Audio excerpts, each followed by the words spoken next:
Здравейте пак, зрители! И да видим дали как Мишо се лаже сами си и как се лаже срещу мене. Първо сам, бе, брат.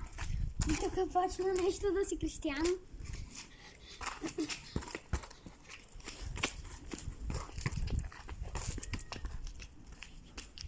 Браво, Мишо!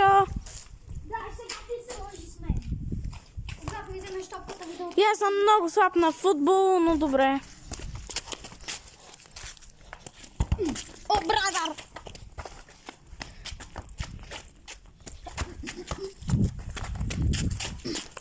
Брат, как ти тя? Просто. Умник. Брат. Моята не. Моля ви, лайкнете се и се абонирайте за канала, ако искате да му взема топката на Мишо. Моля ви и пишете в коментарите дали ви харесва това видео.